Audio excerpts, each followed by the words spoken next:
Bismillahirrahmanirrahim. Assalamualaikum warahmatullahi wabarakatuh.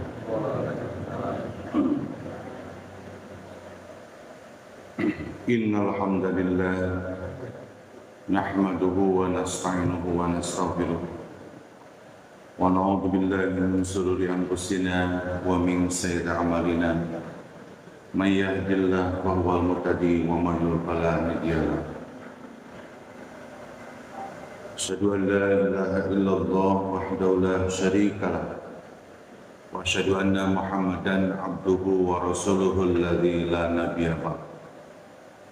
Allahumma shalli wa sallim wa barik ala Rasulillah Sayyidina Muhammadin sallallahu alaihi wasallam wa ala alihi wa sahbihi wa barik wasallim. La ilaha illallah wahdahu la syarika lah lahul mulku wa lahul hamdu wa huwa ala kulli syai'in qadir.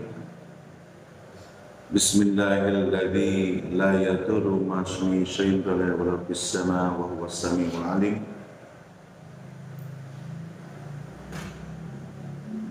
Subhanallah wa bihamdihi astaghfirullah wa atubu ilaih. Hadirin yang dimuliakan oleh Allah Subhanahu wa taala, alhamdulillah. Yang pertama, marilah kita ucapkan syukur kepada Allah Subhanahu wa taala karena atas nikmat dan karunia-Nya kita bisa hadir. Dan ini adalah hadirnya kita di tempat yang mulia dan kegiatannya juga mulia. Sehingga ini adalah rezeki yang paling terbesar yang Allah berikan. Hadirnya kita dalam kebaikan itu adalah rezeki sebetulnya, rezeki yang Allah berikan kepada kita semua. Karena Allah itu kan memberikan kepada kita itu pertama ada yang disebut hidayatul ilham, pemberian Allah yang tidak pernah kita minta. Jadi kalau kita itu diberi sama Allah tapi tidak pernah kita minta. Contohnya apa? Jagat raya ini. Bumi ya, dan seluruh isinya dan beserta jagat raya. Itu pemberian Allah yang tidak pernah kita meminta. Pernah gitu kita meminta sama Allah, ya Allah kasih tanah, kan enggak ya? Jalan aja. Itu kenikmatan terbesar yang Allah berikan kepada kita. Manusia itu memang diciptakan dengan fasilitasnya. Ya Allah udah nyiapin. Ada yang kedua itu nikmat yang disebut hidayatul khawas. Jadi pemberian Allah dalam bentuk perangkat panca indera. Jadi seperti wajah kita, ya, kita bisa menikmati makanan, bisa menyampaikan, bisa ngomong, ya, bisa jalan normal, bisa bernapas. Itu semua pemberian dari Allah Subhanahu wa taala dalam bentuk wujud yang sempurna. Nah kalau ini suka diminta ya oleh ibu-ibu namanya sama bapaknya ketika mengandung ya. Kalau sedang mengandung itu ibunya menyampaikan, ya Allah berikanlah anak yang soleh dan solehah, anak yang sehat, kan gitu ya. Bapaknya juga ketika ngusap perutnya istrinya gitu ya. Tetapi pada saat ketika lahir itu adalah hak Allah memberikan apapun yang kita harus terima. Jadi kan kita lihat aja beraneka ragam kan. Allah ciptakan manusia itu dalam bentuk yang sempurna, tetapi dalam bentuk wujud yang berbeda-beda. Ini patut disyukuri. Makanya Rasulullah SAW mengajarkan doa ketika bercermin. Itu yang kita lihatnya. Doa bercermin itu apa? Bismillahirrahmanirrahim. Allahumma kama ahsanin khalqi fahsin khuluq. Ya Allah, Kau telah memberikan wujud yang bagus. Jadi mau orang Irian, mau orang Maluku, mau NTT, atau orang Afrika, orang bule, ketika dirinya seorang muslim pada saat ketika dia bercermin, dia berikrar menyampaikan kepada Allah, ya Allah, Kau telah memberikan wajah yang bagus, yang baik. Walaupun hidungnya untuk mancung-mancung ting depak gitu ya, tetapi nyarios sakitnya doa anak Allah teh. Karena nggak ada yang bisa manusia itu, walaupun zaman digital, teknologi luar biasa, zaman AI sekarang ini, walaupun sebetulnya secara digital sudah bisa manusia menciptakan dalam bentuk visualisasi. Sekarang ini kan membedakan ini berita benar, berita hoax, berita bohong itu kan susah kan. Ini gambar ini adalah hoax, gambar ini tidak. Sekarang sudah mulai karena kemajuan teknologi. Walaupun sekarang pun manusia sudah bisa menciptakan robot. Banyak teknologi di negara-negara maju, kalau kita searching di dunia maya, sekarang laki-laki sudah bisa punya pasangan dengan perempuan yang hasil ciptaan manusia, robot-robot. Tetapi itu tidak sunnatullah, karena Allah itu memberikan sunnatullahnya. Sunnatullahnya berpasangan, suami istri, perempuan laki-laki. Gak bisa menggantikan. Dan robot mah tidak akan menggantikan perannya seorang suami dan perannya seorang istri, walaupun di beberapa konteks bisa, tapi tidak bisa. Jadi ini kenikmatan terbesar hadirin ya, ketika Allah ciptakan manusia itu dalam surat apa? Ad-Duha itu atin laqad khalaqnal insana fi ahsani taqwim. Jadi Allah menciptakan, sungguh menciptakan manusia itu dengan kesempurnaan, susunan yang baik. Walaupun ada yang pendek, ada yang jangkung, ada yang gendut, ada yang bibitnya begeng, ya, dan seterusnya. Yang penting di dalam Al-Quran, dilarang keras menjadi haram hukumnya dan besar dosanya kalau kita memanggil panggilan yang jelek gitu. Ainu pendek disebut beke, bahasa Sunda kan beke itu pendek. Kulitnya hitam dipanggil ya black si black tuh. Dia kalau sakit hati itu dosa besar. Makanya jangan pernah kita memanggil panggilan yang jelek, haram hukumnya. Dan ketika ada seorang bayi lahir, ketika dia kakinya itu tidak sempurna, itu bukan berarti kezaliman Allah. Nah, ada manusia itu menyikapinya begitu. Ketika anak lahir cacat, maka orang tuanya itu merasa terzolimi. Apalagi bahasa itu keluar kepada Allah. Allah teh kumaha sih nyiptakeun teh anak saya kieu, anak saya idiot, anak saya buta. Itu nggak boleh. Karena ketika Allah ciptakan itu Rabbana ma khalaqta hadza batila, tidak ada yang sia-sia. Ketika ada diciptakan idiot lah atau ABK, anak berkebutuhan khusus, itu adalah buat amal soleh kita. Bagaimana menyikapi ketika Allah menciptakan itu? Pasti dia yang lebih mulia daripada kita. Ada yang suka ini ya, yang kita lihat orang yang apa namanya, yang ABK lah, tapi idiot. Ya mana nanti ke surganya cepat itu dibanding kita. Kita suka mencibir, mencaci, mengupat, mencela. Padahal nanti dialah yang akan menempati surga paling duluan, karena dia sudah tidak ada lagi buku catatan amal. Jadi malaikat raqib dan atidnya pensiun. Udah malaikat raqib aja, udah tanda tangan. Nah ini mah udah surga. Malaikat yang akan dilewatinya akan bebas. Karena apa? Karena dia tidak lagi ada catatan amal. Makanya jangan suka kita menghina. Kenikmatan terbesar itu adalah Allah memberikan yang disebut panca indera.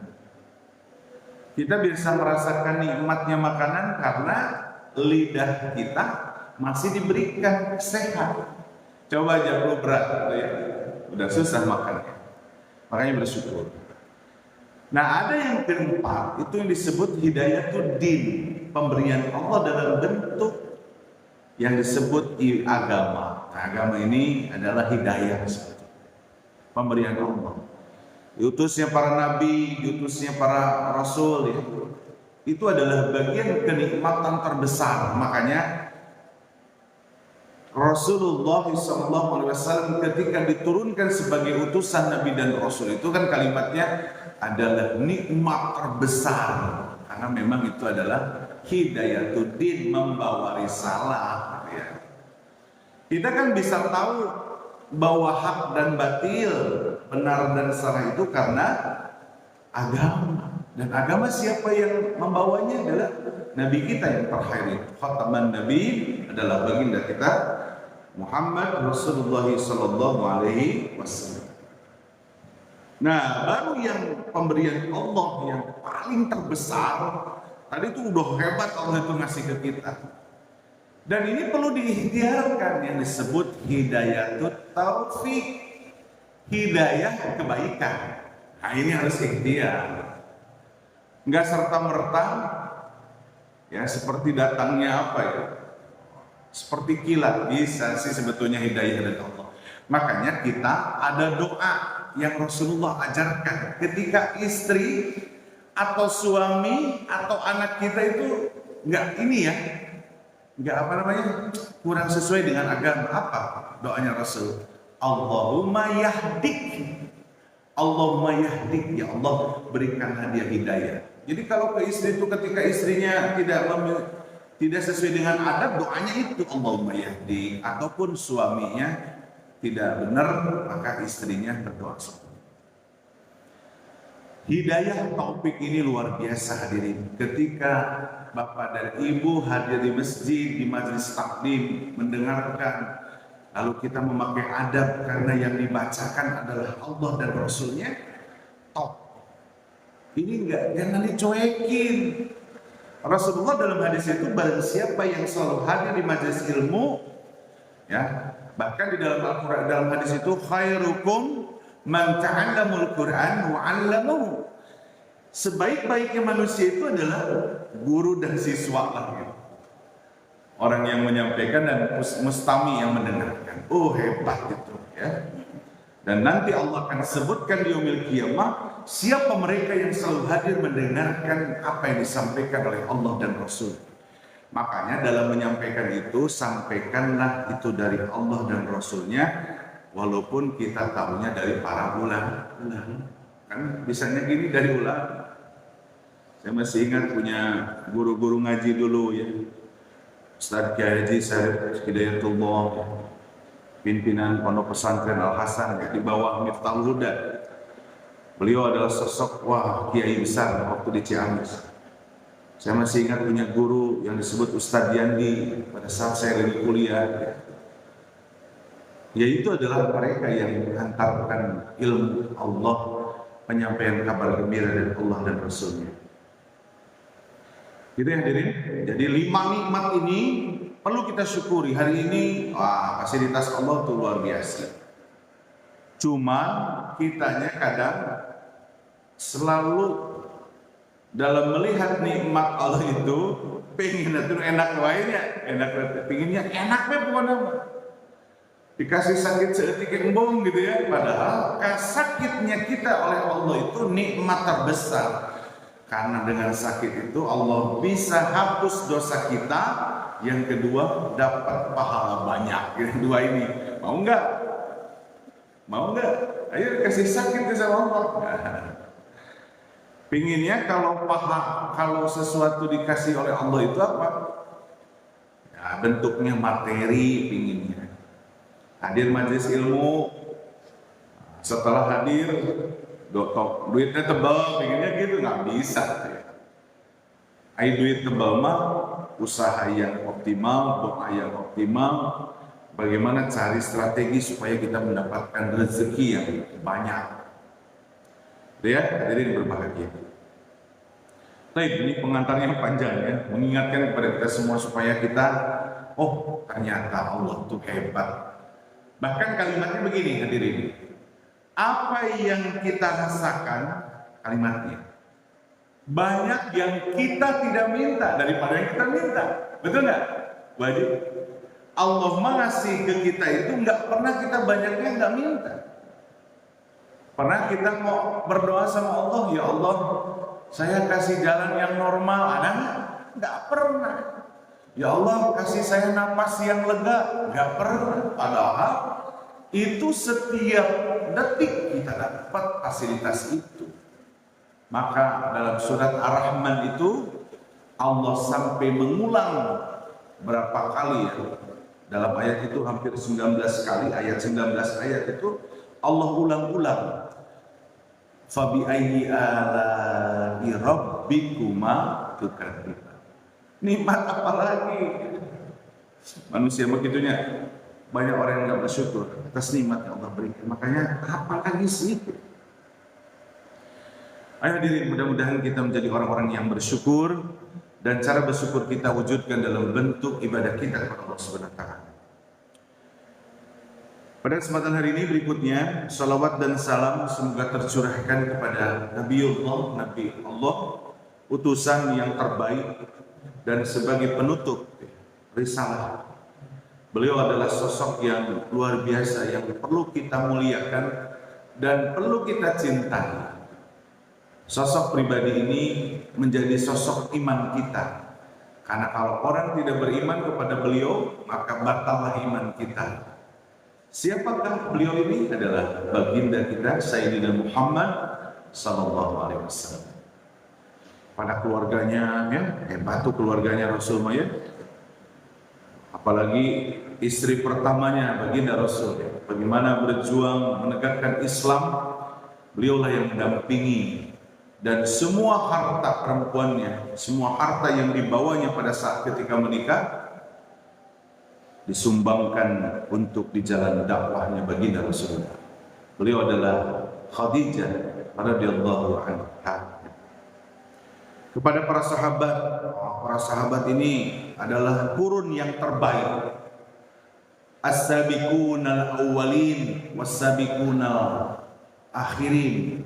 Generasi awal, as-sabiqul awwalin, para muhajirin dan para ansor, sahabat muhajir dan sahabat ansor adalah teman terbaik, sahabat terbaik, yang mereka adalah semuanya diridhoi Allah Subhanahu wa taala. Bahkan para sahabat itu di dalam Al-Qur'an itu bisa disebutkan mereka adalah calon penghuni surga. Karena kalimat dalam ayat At-Taubah itu Allah mengatakan radhiyallahu anhum wa radu an. Allah meridhoi mereka, para sahabat itu. Bahkan di dalam surat Al-Fat itu Muhammadur Rasulullah walladzina ma'ahu, kalimatnya. Muhammad itu adalah utusan Allah, walladzina ma'ahu, dan orang-orang yang besertanya, sahabat, keluarganya. Mantap. Sahabat Rasulullah itu kurun terbaik para sahabat dan para tabi'in ini. Tapi tetap kita juga jangan pesimis, jangan ini ya, jangan kecil hati. Karena ternyata Rasulullah dalam hadisnya, siapa orang yang hebat di mata Rasulullah? Kata Rasulullah, dia yang tidak melihatku, dia bukan di zamanku, tapi dia tetap berpegang teguh kepada Allah dan Rasul. Itu adalah yang terbaik, yang dirindukan oleh Rasulullah SAW. Maka berpegang teguhlah kepada Al-Quran dan As-Sunnah. Allahumma salli ala Sayyidina Muhammad wa ala alihi wa sahbihi wa barik wa sallim. Hadirin berbahagia, pada kesempatan hari ini mari kita bacakan terkait adab, ya. Adab bagaimana kita dalam melaksanakan etika dan tata cara dalam hidup ini. Saya kemarin hadir di salah satu acara seluruh Indonesia. Jadi perusahaan Astra di Indonesia itu perusahaan besar mengundang beberapa sekolah di Jakarta selama 3 hari. Saya terharu dengan kalimat perusahaan Astra ini bahwa mereka hasil penjualan daripada produk Astra itu, maka sebagian digunakan untuk bakti kepada pendidikan. Salah satunya sekolah SMK Negeri 1 Lewiliang yang sekarang saya bertugas, itu bantuan pembangunannya 23 miliar dari Astra. Ini luar biasa, seluruh Indonesia. Jadi pelosok-pelosok di Indonesia itu, sekolah-sekolah dari SD, SMP, SMA, dan SMK itu disubsidi, diberikan donasi oleh PT Astra, TBK, perusahaan besar. Ada satu kalimat dari direksi daripada PT Astra itu yang membuat salut itu.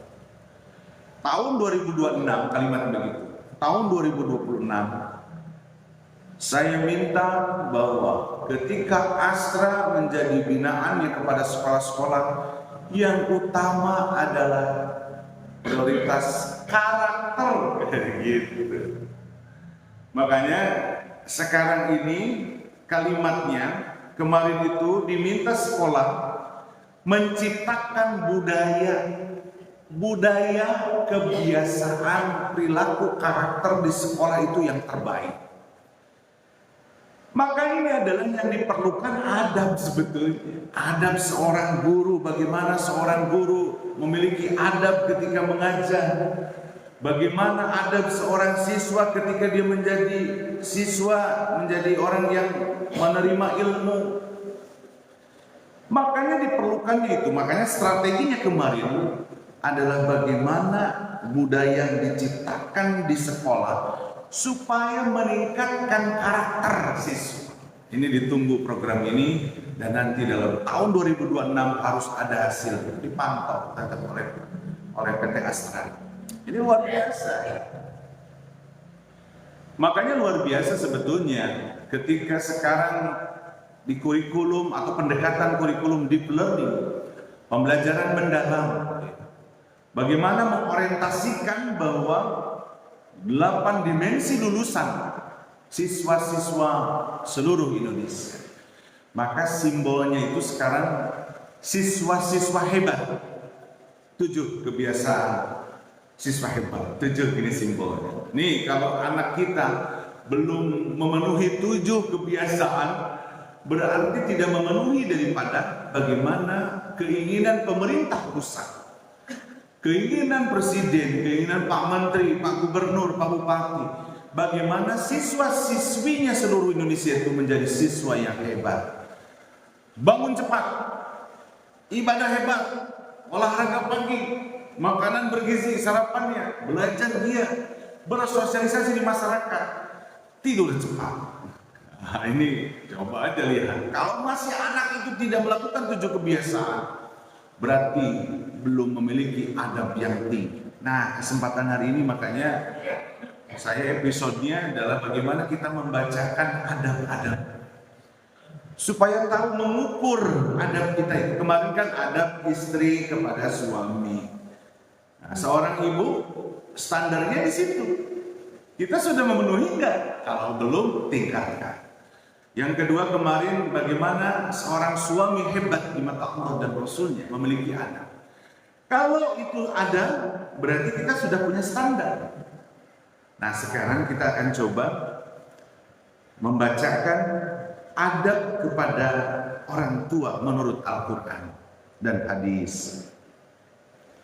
Ini tahulah, tapi saya mau bacakan. Tapi sebelum ke situ saya ingin menyampaikan dulu. Ini yang perlu diketahui oleh semuanya. Ketika suami istri, maka di situ orang tua kita, kalau saya, orang tua kita itu ada 2. Satu orang tua kandung, yang kedua orang tua dari istri kita yang disebut mertua. Dua-duanya statusnya orang tua. Tetapi dalam Islam diatur, saya ulangi nih, supaya ini para orang tua mengerti bahwa status orang tua kandung dengan mertua itu dalam syariat itu berbeda. Tapi yang namanya berbakti, berbuat baik, semuanya perintah. Dalam surat Al-Isra itu wa qadha rabbuka illa ta'budu illa iya wa qadha rabbuka. Aku diperintahkan oleh Allah itu untuk tidak menyembah selain Allah. Tapi kalimat yang keduanya wabil walidaini ihsana, berbuat berbakti kepada orang tua itu memang wajib. Hukumnya wajib. Tetapi status syariahnya berbeda, ini perlu diketahui. Jadi kita sebagai laki-laki harus tahu posisinya tetap kita wajib berbakti. Tapi status secara syariah, seorang suami harus bisa membedakan kepada orang tua dan kepada mertua. Ini kalau orang tuanya paham, oh wajar. Ini kan Islam mengajarkan. Maka status hukum semuanya wajib berbakti. Ya. Jadi yang namanya ke orang tua kepada mertua wajib berbakti. Tetapi yang membedakan adalah pada saat ketika Allah menyampaikan di saat ketika seorang laki-laki, masalahnya seorang laki-laki diatur di dalam Al-Quran itu, dalam surat Al-Baqarah, menafkahi itu ada di dalam Al-Quran itu. Pertama nafkah itu kepada orang tua kandung. Coba buka di dalam surat Al-Baqarah itu, Allah menyampaikan ketika Allah perintahkan untuk beribadah kepada Allah, lalu yang kedua itu wabil walidain, wa'anfaqu bil walidain. Pertama yang harus dinafkahi itu adalah orang tua.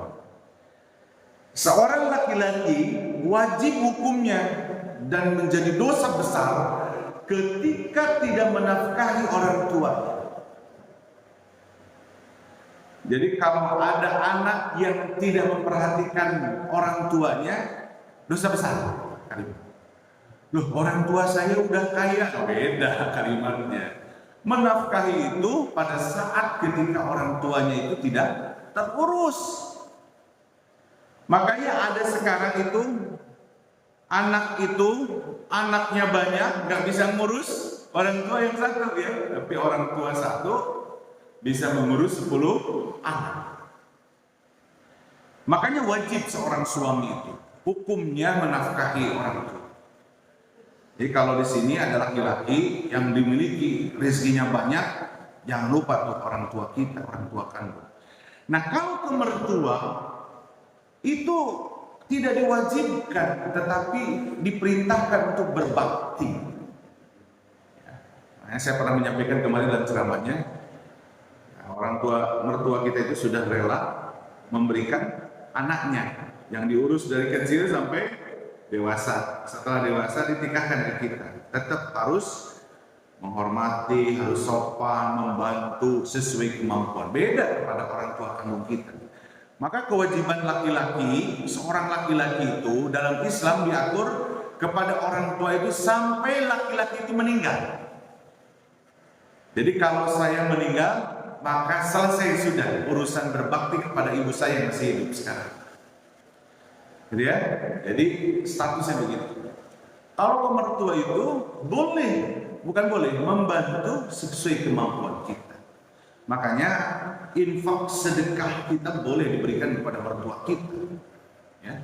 Berbeda ketika kita memberikan kepada orang tua kandung kita. Status perempuan kepada orang tua itu statusnya jadi nomor 2. Jadi ibu-ibu itu yang pertama berbaktinya kepada suami kalau sudah menikah. Setelah itu kepada orang tua kandung. Ini hebatnya Islam ya. Nah sekarang kita coba adab yang harus dilakukan menurut Al-Quran. Suratnya populer. Kita lihat suratnya surat Al-Isra, surat 17 ayat 23-24. Kalau orang sudah baca ayat ini, itulah anak yang soleh dan solehah itu. Jadi kalau kita jauh dari ayat itu, berarti kita sebagai anak yang durhaka. Ini kalimatnya. A'udzu billahi minasyaitonir rajim. Bismillahirrahmanirrahim. Wa qada rabbuka alla ta'budu illa iyyah. Allah, aku perintahkan, hei para manusia, para hamba Allah, kamu tuh menyembah kepada Allah, harus tidak ada yang menyekutukan. Jadi harus menyembah kepada Allah. Wabil walidaini ihsana, maka wajib diperintahkan. Wa qadar rabbuka, kalimat dalam ayatnya itu diperintahkan oleh Allah itu untuk berbuat baik kepada orang tua. Nah kalimatnya gini, imma yablughanna indakal kibar ahaduhuma.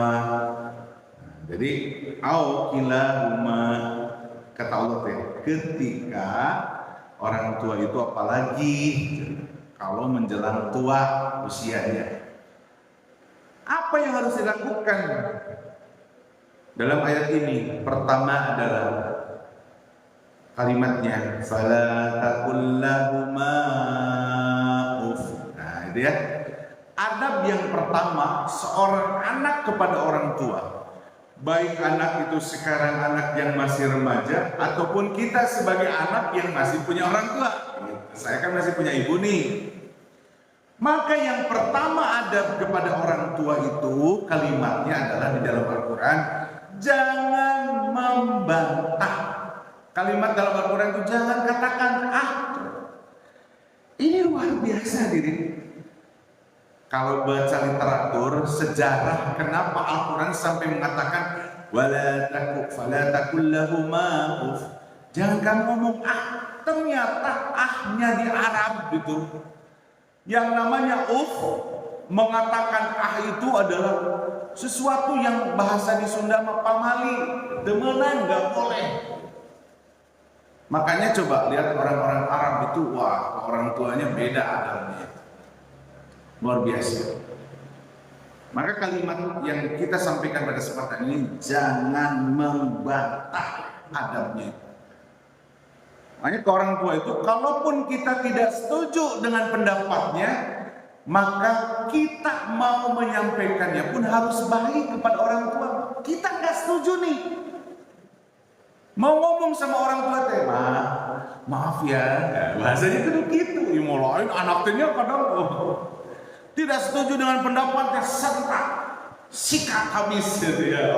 Ini dosa besar itu orang tua itu, pada orang tua itu. Maka kalimat Al-Quran itu sederhana, jangan kamu ngomong ah. Saya baca seorang sahabat Rasulullah SAW. Sahabat itu, saya lupa lagi namanya, ceritanya begini. Sahabat itu adalah rajin ibadahnya. Cerita nih, sholatnya hebat, tahajudnya hebat, puasanya hebat, sedekahnya hebat, pokoknya top. Saya lupa lagi namanya. Pada saat ketika dia dilanda sakit, lalu dia sedang sakaratul maut, maka ditalkin oleh para sahabatnya, dibimbing supaya dia mengucapkan la ilaha illallah Muhammadur Rasulullah. Makanya kan boleh mentalkin orang yang sakaratul maut. Itu ceritanya sahabat itu nggak pernah nggak mati-mati gitu ya. Kan kaget, ini orang soleh tapi saya maut gitu ya. Sehingga Presiden Israel Simon Peres sakaratul mautnya berapa tahun tuh? Karena laknatullah, dilaknat sama Allah. Yahudi itu kan bingung. Maka pada saat itu istrinya memanggil Rasulullah SAW. Lapor kepada Rasulullah. Kata Rasulullah, panggil. Masih ada ibunya nggak? Ada, ternyata dipanggil ibunya. Datang menghadap Rasulullah. Ternyata apa? Ternyata ibunya itu nggak suka kepada anaknya. Ibu. Makanya Rasulullah mengatakan dalam hadis itu, kalau kamu itu masih tidak ridho kepada anakmu ini, maka akan seperti itulah. Maka maafkanlah dan ridho. Pada saat itu orang tuanya memaafkan dan ridho kepada anaknya, lalu anaknya meninggal dengan baik. Itu sahabat terbaik itu. Jadi yang disebut durhaka kepada orang tua itu ternyata belum tentu orang itu ibadahnya tidak hebat gitu. Ibadah yang orang hebat pun bisa durhaka kepada orang tua gitu. Jadi biasa nama justru anak yang ibadahnya biasa-biasa aja ya, suka sayang kepada orang tua ya. Itu. Kalimat yang pertama adabnya itu jangan pernah membantah, hadirin. Ayo, orang tua tuh yang melahirkan kita, yang ngurus dari pertama wahnan al wahnin, susah payah ketika mengandungnya ibu ya. Ibu-ibu kalau sakit itu yang tidak pernah, yang suka dilupakan sakit apa? Sakit melahirkan. Kalau nggak dilupakan nggak mau melahirkan lagi ya. Tapi kalau lihat di kontennya Pak Gubernur, banyak orang tuh sebarang buka anak dalapan tuh.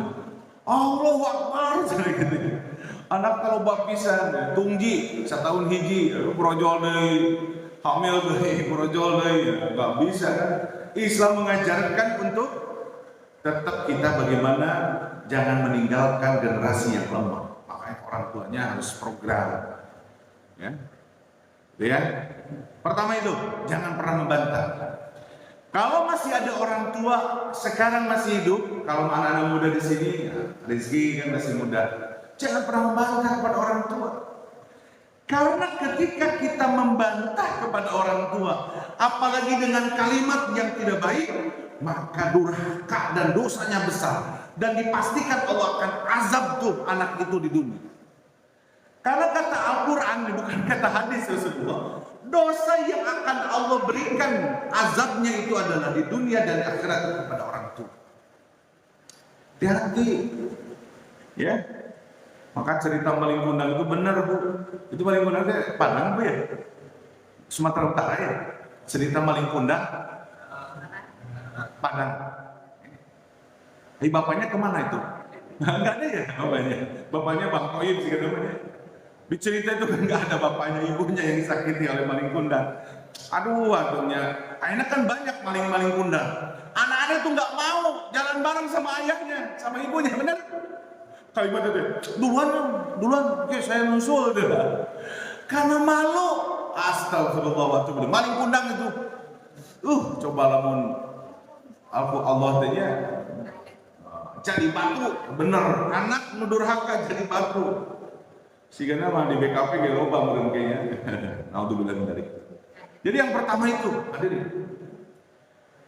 Hati-hati kalimatnya. Anak yang sukses di dunia dan di akhirat ketika dia bisa memberikan pelayanan yang terbaik kepada ayah dan ibunya. Karena kalimat di dalam ayat ini itu aukilahuma atau keduanya. Jadi jangan ini cuma kan gaya orang tua mah beda nih. Pemimpin, sosok pemimpin, suami itu. Ibu, sosok pemimpin di rumah tangga juga. Tapi kan kelembutannya berbeda. Ayah itu sayangnya begitu. Tapi diperintahkan di dalam agama itu keduanya kita harus berbakti. Hati-hati ya, ingat nih buat saya, nasihat saya. Jangan pernah membantah. Itu yang pertama. Yang kedua, wala tanharhuma, kata Allah. Hei anak-anak, cek Allah deh. Wahai para anak, kepada orang tua yang kedua jangan membentak. Banyak anak sekarang ini sudah tidak memiliki adab, menyalahi aturan agama. Dia membentak orang tuanya, betul ya? Astagfirullahaladzim. Aneh. Kalimatnya begini. Nih, saya masih ingat ceramahnya Ustadz terkenal, kalimatnya begini. Apabila, kalimatnya begini, ada orang tua yang takut sama anaknya, maka dipastikan anak itu durhaka. Udah, cak makna itu. Ayah kolotnya nusian ku budaknya. Ada nggak? Banyak sekarang ini orang tua takut sama anaknya. Nah, anak nang hiji dua aja, ini mah. Bawa lama anaknya 11 wajib, 10, 11, 8. Anak nanti cetak enak mah gitu nya lamun naon teh. Kalimatnya begitu. Kata Ustadz nih, apabila seorang orang tua nih yang takut sama anaknya, maka dipastikan anak itu durhaka. Pastikan itu. Anak itu ngalegek gitu. Anak itu ngelegek kepada orang tuanya. Dosa besar itu kalimatnya. Saya mengatakan, banyak anak sekarang ini, saya kan pendidik masalah. Anak itu, ya Allah ya Rabbi, astagfirullah. Walakan rumah ini sudah yang kedua dosanya, jauh daripada membantu. Makanya raut wajah kita kepada orang tua tuh hati-hati. Jangan sampai menyinggung perasaan. Sekarang mudah bagi sekarang itu orang itu melakukan dosa besar. Walaqad darana li jahannam katsirun minal jinni wal insi. Sungguh banyak pengisi neraka jahanam. Siapa mereka yang pengisi neraka jahanam itu? Anak-anak durhaka itu. Ka orang tua sang dah namanya ngomong teh. Nah, saya besok keul dah kamu dah. Mun aya anak, saya kan pernah menangani anak, dia wajib apalagi panggil orang tuanya, panggil anaknya, nangani. Kita budak harupun kolot, astagfirullah wa atubu ilaih. Yang cekokan gitu, tekan gitu budak teh. Teu sopan gitu saya. Astagfirullah wa atubu ilaih. Naudzubillah ya Allah, semoga Allah jauhkan nya anak begitu. Dan salah satu samawa sakinah mawaddah warahmah di rumah itu ketika anak-anakmu durhaka kepada orang tua. Nggak ada samawa itu. Yang ada meribut, yang ada mengurus anak ujian itu. Makanya anak itu fitnah, ujian bagi kita semua. Begitu ya. Ini kalimatnya lengkap dalam surat ini ya. Dalam surat Al-Isra bisa dibuka 17 23 24. Ini ayat ini harus hafal bagi anak-anak nih. Yang ketiga, adabnya itu wa kullahuma qawlan karima. Coba ya, ini anak-anak nih buat kita sebagai anak. Perintah yang ketiga, adab yang harus dilakukan kepada orang tua yang ketiga itu, berkatalah yang baik, berkatalah yang mulia, sopan, santun. Allahu Akbar ya. Ke orang tua teh ngomong teh anu qaulan karima itu. Perintah itu di dalam Al-Qur'an itu wa qulu qaulan syadida wa qulu qaulan karima, kalimat-kalimat itu. Hati-hati mulut kita. Muliakanlah bahasa-bahasa kepada orang tuamu itu supaya orang tua itu mendengar kalimatnya itu bahagia. Makanya lah melihat orang tuanya sok ngambek wae. Teh budakna mentangul eta teh. Astagfirullah wa atubu ilaih. Makanya kita di dalam perintah surat Luqman ini keterkaitan kebersyukuran kita kepada Al-Qur'an, kepada orang tua itu anishkurli wali walidayya ilaika. Jadi cara bersyukur kita itu adalah bagaimana kita mensyukuri kepada, bersyukurlah kepadaku dan bersyukurlah kepada orang tuamu. Jadi kalimatnya itu di dalam Al-Quran itu dalam surat apa? Al-Isra ada 3 adab di dalam 2-3-nya. 1, tidak boleh membantah. 2, tidak boleh membentak. Yang 3, berkata yang mulia. Berikutnya di dalam ayat berikutnya dalam surat 24-nya kalimatnya adalah wahfiz dan rendahkanlah. Jadi yang keempat itu harus merendahkan kalau ngomong kepada orang tua itu. Seorang istri ketika ngomong kepada suaminya harus wahfid, merendah. Jangan nadanya jangan tinggi-tinggi.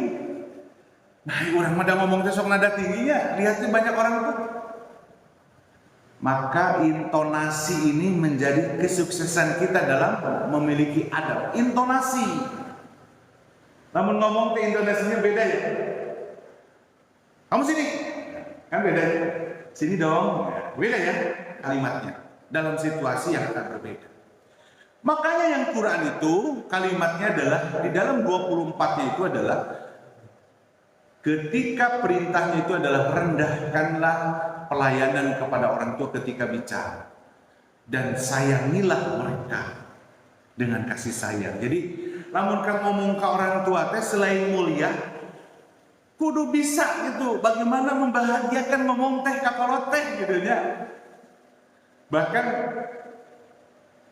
kalau ada kasusah ge mun bisa mah kakolot teh ulah diomongkeun ya. Kalau kita mau lamun curhat dong mah, ke mamah nggak? Susah, kesusahan ke mamah nggak? Padahal hati-hati kalau ngomong kepada orang tua. Harus kita berkata mulia, Qurannya 24-nya, merendahkan dan harus punya kasih sayang. Hese ya manusia langka ya teh. Manusia langka orang anak yang gitu itu. Banyak omongan dari anak itu apa? Menyakitkan kepada orang tuanya. Ini curhatan nih. Ini juga curhatan yang ngomongin.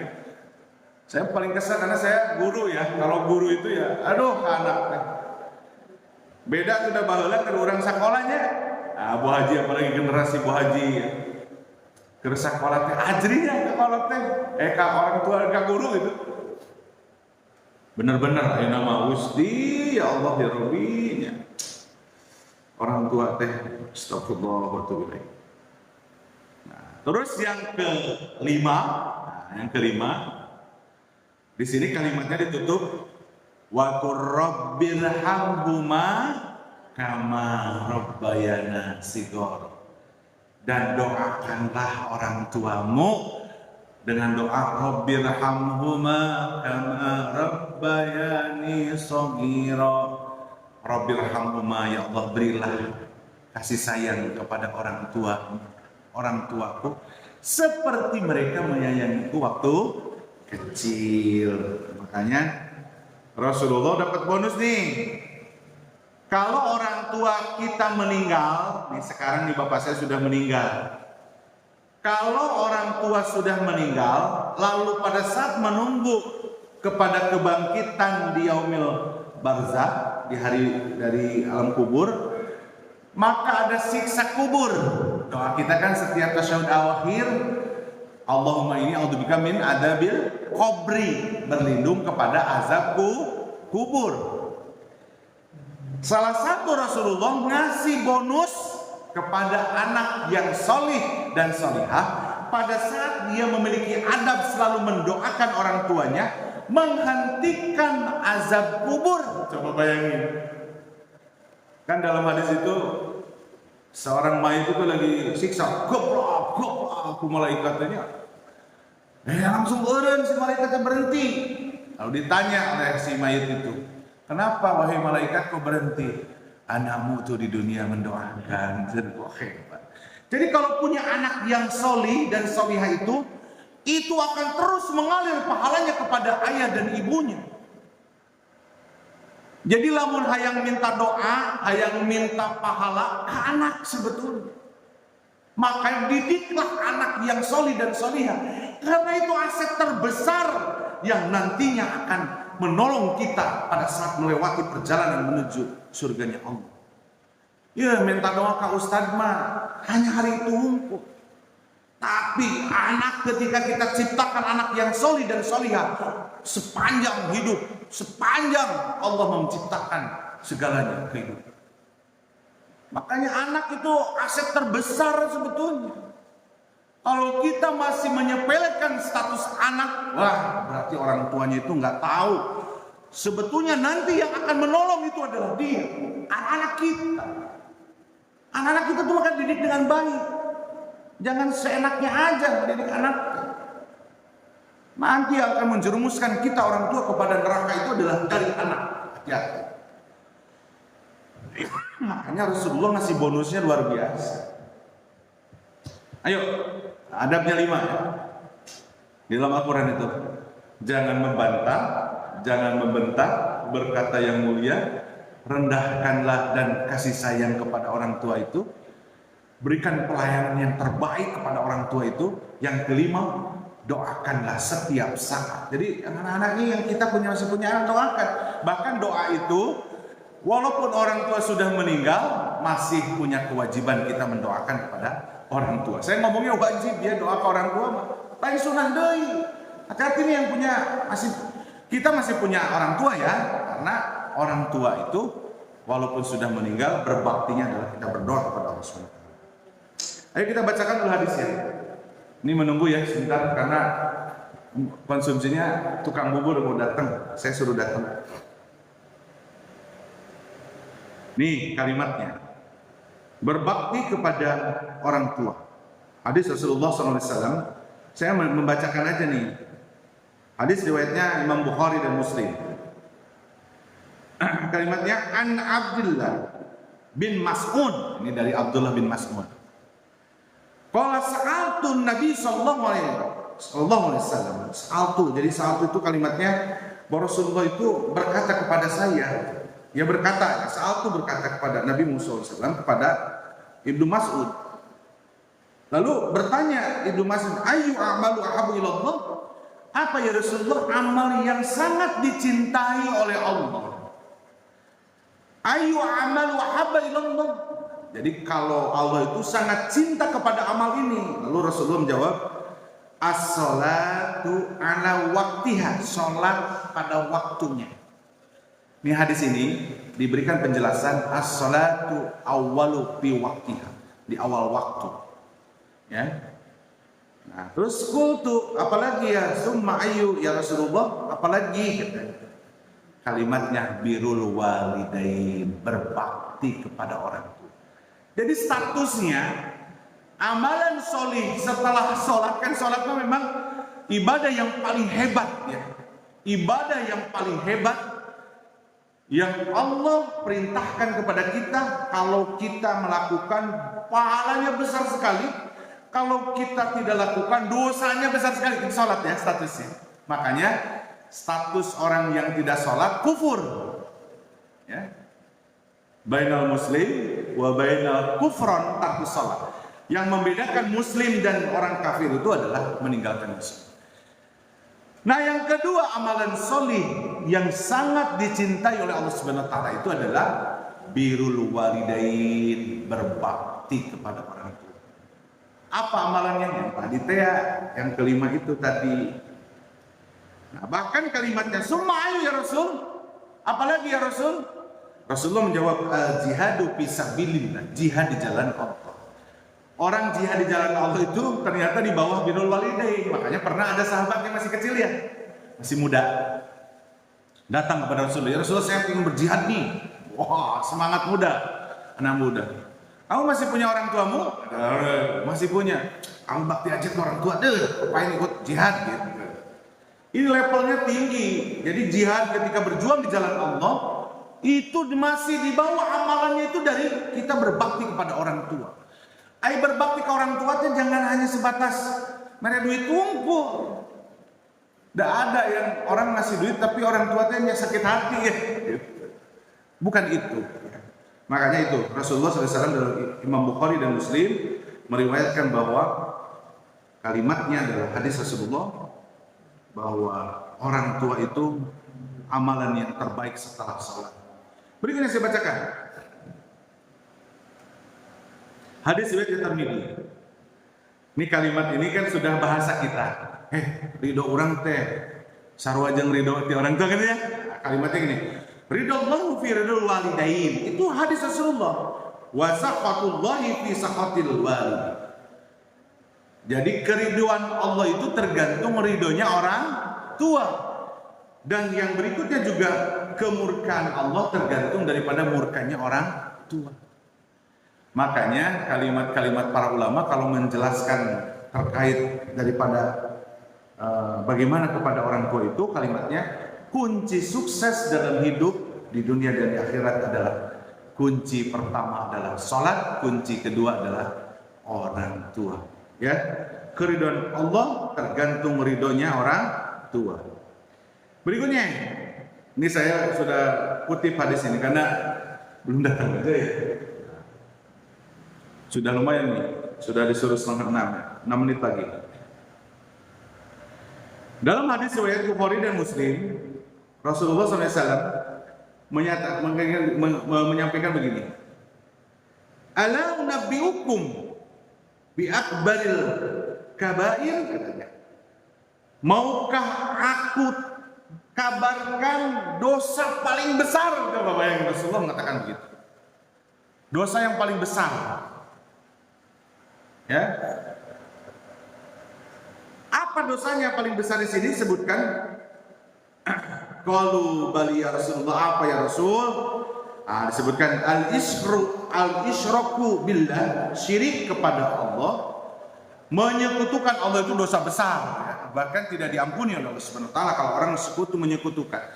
Tapi kalimat yang dalam hadis itu wa uququl walidain, gitu.